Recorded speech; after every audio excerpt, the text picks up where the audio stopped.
Nous attend le député socialiste du Val-de-Marne, Luc Carvounas. Bonjour Monsieur Carvounas, la séance de questions au gouvernement est terminée. Bonjour. Vous avez d'ailleurs, il me semble, posé une question sur les fonctionnaires. Vous avez eu votre réponse ? J'ai surtout vu un gouvernement en la personne de Gérald Darmanin assez fébrile, ce que je peux comprendre de sa part. D'ailleurs, même à un moment, il évoquait qu'il était à nouveau député, donc il doit avoir une forte pression à vouloir retrouver une place dans l'hémicycle. Écoutez, en 5 mois, on constate quoi ? Que ce gouvernement qui nous dit qu'il a fait une trentaine de réunions avec les syndicats, il a eu ce privilège de nous offrir un mouvement unitaire de toute la fonction publique en moins de 5 mois. Donc, à un moment donné, à la fois la méthode ne convient pas, et puis on a des femmes et des hommes, pas des fonctionnaires de circulaire comme les appelle le président de la République, ou des feignants, voire pire, dans le mépris.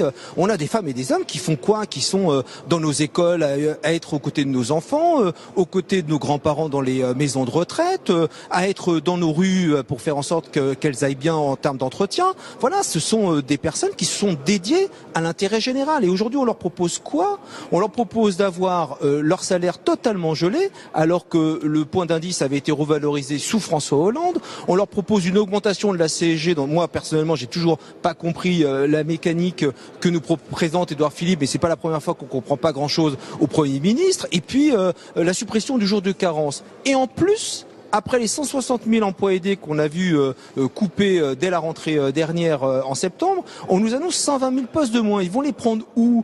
Dans les écoles, dans les hôpitaux. Vous savez que dans la fonction publique hospitalière, ce sont des femmes et des hommes qui travaillent tellement que ce sont déjà des millions d'heures supplémentaires qui ne leur seront jamais payées parce qu'on ne peut pas aller au-delà d'un certain niveau d'heures supplémentaires par mois. C'est l'équivalent de 30 000 postes. C'est comme s'il y avait 30 000 agents hospitaliers aujourd'hui qui travaillent bénévolement dans les hôpitaux. Alors faut-il revenir donc, sur les 35 heures dans ce cas-là ? On fait quoi ? C'est les 20 ans aujourd'hui. J'ai pas entendu.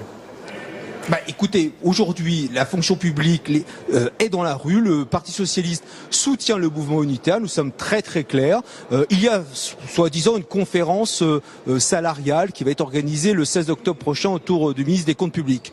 Dont acte. Mais il suffit pas de parler du pouvoir d'achat seulement, même si c'est extrêmement important. Il faut aussi qu'on parle des conditions de travail. Parce que, voyez-vous, quand le choix qui va être fait dans le projet de loi de finances 2018, c'est de donner aux 200 000 Français les plus riches un cadeau fiscal de 5 milliards par an, soit 25 milliards sur 5 ans. Alors qu'à nous, les communes, on va nous retirer 13 milliards, soit une masse importante. Eh bien, ce sont les services qu'on ne pourra plus moderniser. Ce sont nos agents municipaux qui ne pourront plus travailler dans de bonnes conditions.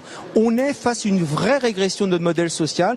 Nos services publics, ce sont des femmes, des hommes présents pour notre quotidien. Et moi, je ne veux pas voir cela reculer. Merci Monsieur Luc Carvounas, député Nouvelle Gauche du Val-de-Marne.